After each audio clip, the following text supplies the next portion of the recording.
Hello everyone, welcome to Muftau Nabila Abdullah YouTube channel, your home of exclusivity. This is the Nabila Show.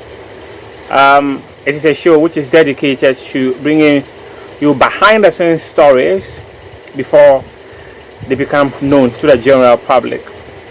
But in recent times, my energy towards this has dipped. I don't want to give excuses for that, but I do think that I've developed some kind of inertia towards these stories, in as much as many of such stories continue to come to my table. My energy towards telling them has been quite low.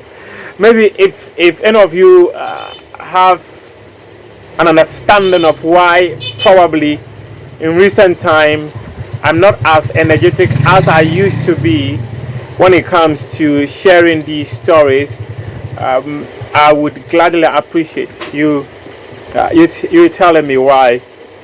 Yeah, I know I've got some work commitments, I've got school commitments and all that, but I should still be in a position to be able to share with you some of these stories. In fact, I want to start with the Ghana Football Association and Betpawa partnership, which has been truncated. And this came to my attention on October either 23 or 26. I can't remember specifically. But in fact, I had forgotten about it, though I was told by someone who has dealt with Betpawa, because Betpawa contributed to renovating some stuff, and in fact he has got a good relationship with Betpawa. And the person told me that despite all the razzmatazz surrounding football, Betpawa they pulled out of their relationship with the Ghana Football Association. Like I mentioned, somewhere October 23 or 26, if my memory serves me right, or even 21, October 21. I can't remember exactly, but it was late October. I had forgotten about it actually. But in fact, when the person told me, as usual, you need to speak to people, I spoke to people and they had to ask questions. I asked those questions. And I'm waving at people because I'm inside Man Electricals. I will not debate. I'm inside Man Electricals too. So many people are passing by and they're saying hi. They should come and buy. Come and buy. Why you say hi? Come and buy. Come and buy from me. Come and buy from me. In fact, I do deliveries. I've delivered to people in Tamale. I've delivered to people in Central Region. I've delivered to people in Boga.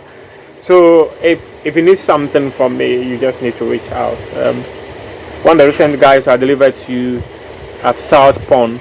In fact, that video will be up pretty soon. The guy was so elated. He was like, he has dealt with people online, and he didn't want to deal with people online anymore because of how the place has become so destructive, and it has become a place for fraud. But when he reached out to me, I told him, if you trust that you can do business with me, pay, I will deliver. But if you don't trust, please don't stress. Within a minute or two after our conversation, he sent the money. So I got up, packaged the stuff, took them to the Dakar station. He said I should deliver them in front of Infantsman Girls Secondary School gate. He would pick it there. In fact, I was in constant touch with the driver who was going to deliver them, because I took them to a public transport to go and deliver. When I called him, he went to the Infantsman Girls gate and waited. They brought his stuff, he took them and went home, did whatever he wanted to do with them, and then he sent me a text message saying thank you. I've been a journalist for the last 10 years.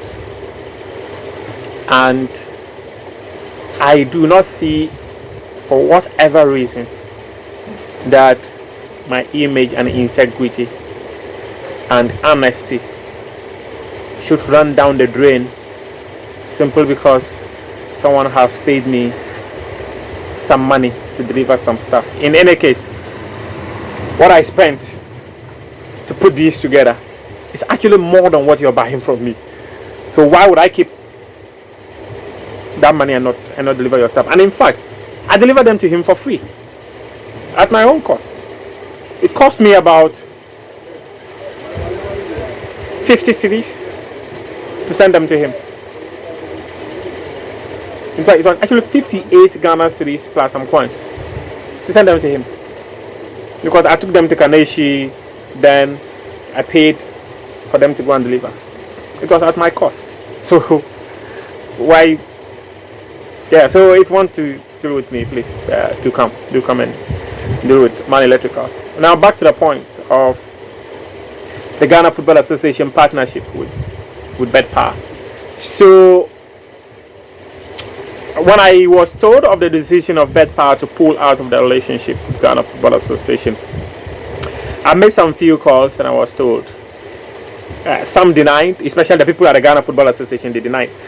I do not begrudge them for denying, because some of these people, they actually do not have an idea about what is happening inside the association. They are only called to have such discussions when issues of that nature comes up. But that did not happen, so they didn't know. So I will not begrudge them for denying that something of that sort happened. But the source that gave me the information is like this, with the person who brought them the deal. So the person couldn't have lied about it. But in any case, I didn't publish, I didn't do anything about it.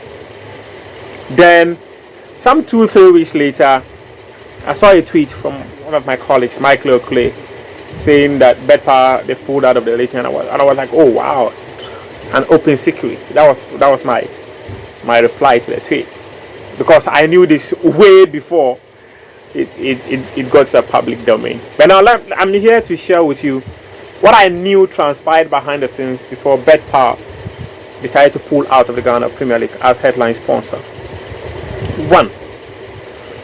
Since partnering the Ghana Football Association, according to sources, Betpawa has not broken even. They don't break even. They've been running at losses. And if you don't break even, how do you continue a partnership with the association? A partnership, each club stood to benefit $25,000 per season. So Betpawa felt that it was no longer worth it. Again, the second reason for Betpawa's decision to pull out is that we have not been able to make the numbers we thought we would get when we partnered the Ghana Football Association as headline sponsor. In fact, recently, Betpawa signed a deal with Uganda, the Uganda Premier League, the Uganda FA. Yes. But here they are walking away. So they decided that no, they cannot continue. However, the Betpawa pitch that they said they were going to build for the Ghana Football Association at Pampam, they would continue. But they are not going to complete the whole facility, because the facility was supposed to come with stands, it was supposed to come with dressing rooms and all manner of things. Now they are committed to constructing only the pitch, only the playing surface. That's what they told the Ghana Football Association. So the Ghana Football Association, I remember when this story came out, they denied. They said it was not true. In fact, I remember one of our senior most journalists saying that if Muftau confirms that it is true, well then indeed the story is true. Because quite surprising, eh? He was waiting for me to say yes, it is true, than before he would believe the report. And but when I said that, oh, it's an open secret, he began to believe it. And in fact, we spoke. And what I'm just telling you right now was exactly what I told him. But again, I still did not publish anywhere until Thursday, November 29, when I came up and gave some little details of what it was going to be. So I went on my social media platforms and I said that they were redirecting their focus to paying locker rooms, increasing the locker rooms from 150 Ghana cedis to 400 Ghana cedis, and also they will continue with the pitch, but they are no longer the headline sponsor of the Ghana Football Association.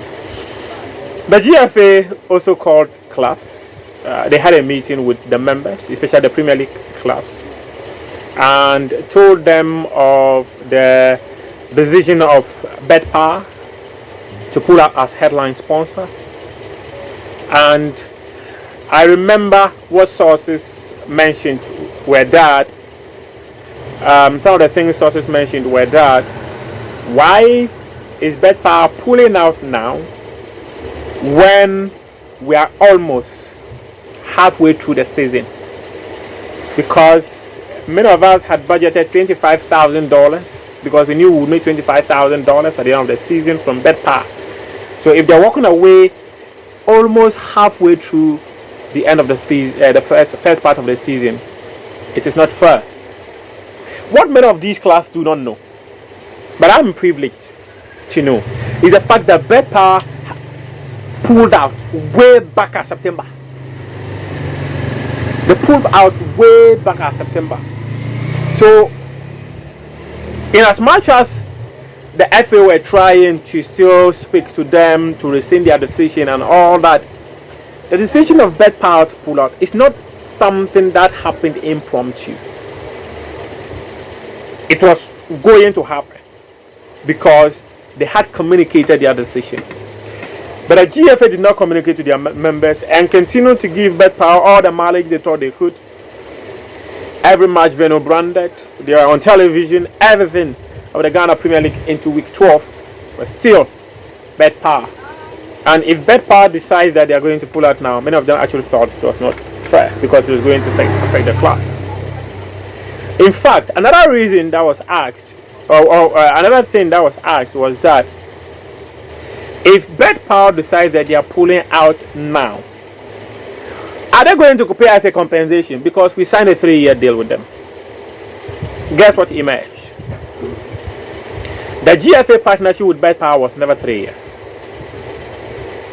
Forget about the stories on the FA website that said that it was 3 years. They came and gave us some key pointers in the deal. Forget it. It was never 3 years. Unless, of course, the FA lied. Because per the Ghana Football Association, the partnership with Betpawa was a season which was renewable. But they intended to do that within 3 seasons. So here's my question. If you are signing a partnership with Man Electricals, which is renewable every season, what stops you from couching the language that says that we are signing a partnership with Man Electricals, the deal would end after the season? When both parties are happy, we would renew. If that's not the case, why would you come and tell us that you signed a 3-year deal with Man Electricals worth $6 million, and that about, is it 1 million or whatever was going to be dedicated to marketing the Premier League? You don't communicate like that. The communication surrounding this deal has always been hollow. And it will interest many people to know that the GFA actually admitted that in dealing with Betpawa, their terms and conditions were not so strong enough to protect the interests of members, which are the Premier League clubs, and that of the Ghana Football Association. That is clearly. In fact, it was admitted. The FA admitted it. It was in the course of the meeting that the president of the Ghana Football Association, who was not at the beginning of the meeting, came into the meeting. And the concerns which were raised by some of the club officials and all that And he said, okay, I've also thought of it. Betpawa is walking away. They are not giving us compensation and all that. He feels, as an FA president, the FA should be able to give the club a compensation of $15,000 out of the $25,000 Betpawa would have given to the club. I'm confused. Why is the GFA the body paying compensation on behalf of Betpawa if Betpawa is not paying any compensation? I'm confused. How did that happen? And the executive council sit down, process this before the FA president said it. Based on what I know, it just came out of the FA president. Didn't go through the executive council. Yes, the FA president is the leader of the executive council, but your position is not an executive position where you can decide how money at the FA should be spent without going through executive processes where the executive council will make inputs. But that's it. The FA president says we'll give them $15,000. And the clubs are like, okay, if you give us $15,000, we'll take it. Again, the FA renewed a partnership with MTN. But the class members of the Ghana Football Association do not know the details. What they stand to gain out of the renewal of that partnership with MTN Ghana. In fact, I'm doing some checks. I will not say further. All things being equal, I shall be back. Muftau Nabila Abdullahi on Muftau Nabila Abdullahi YouTube channel, your home of exclusivity, bringing you an Nabila show inside Man Electrical. I will never forget to advertise my baby. Thank you very much. I appreciate your time.